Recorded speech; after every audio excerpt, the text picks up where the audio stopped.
Dublin's biggest dance requests on 98 FM. Served up with a whole portion of music, this is FM 104.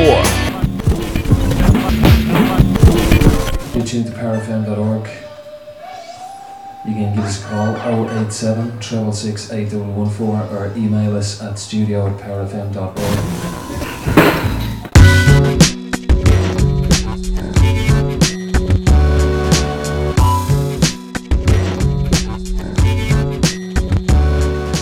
Myself and a friend decided to get a radio station together, a very small radio station, just broadcasting to West Dublin, playing the type of music we were listening to in the clubs, and it kind of just grew from there.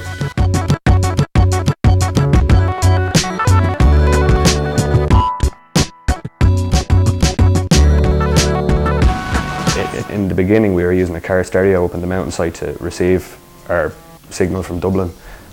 Need a very basic setup, just stuck on a hill, and you're hitting, 95% of the population. It was fascinating. We had this station in a pokey bedroom of a 3-bedroom semi-detached, and it was quite an adventure just going out there.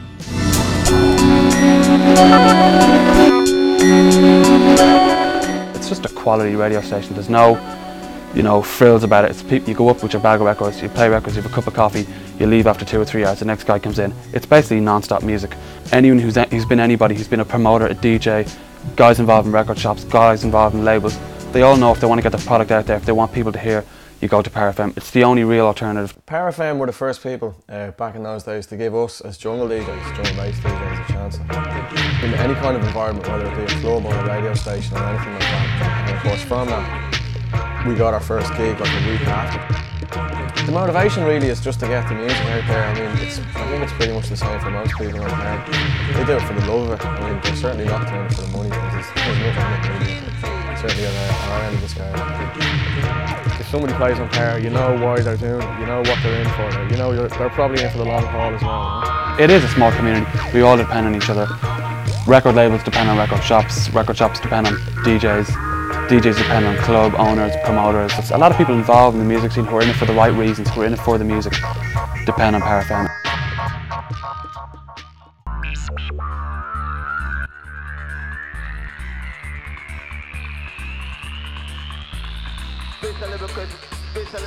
The licenses have been doled out to just simply satisfy large commercial business interests.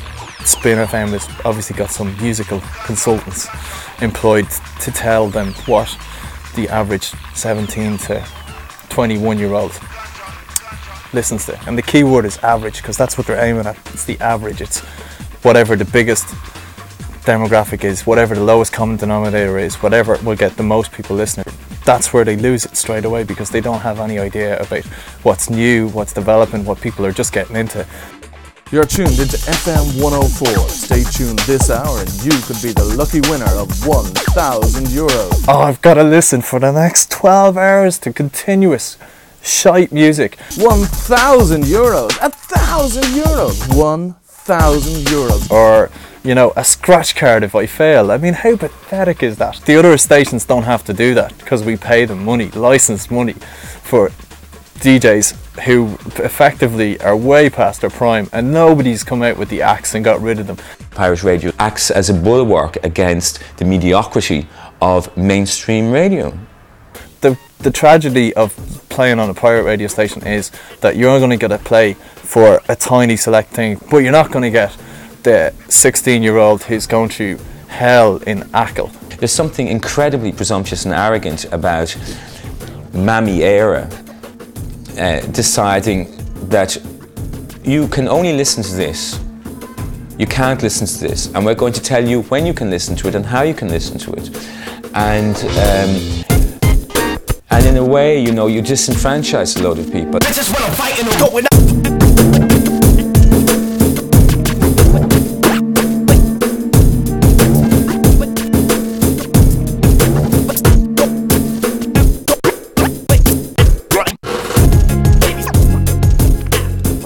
To me, it's a measure of our sophistication is the amount of recognition we give to the alternative scene. the minority interests. There should be bloody African radio stations in Dublin. I'm sure there will be.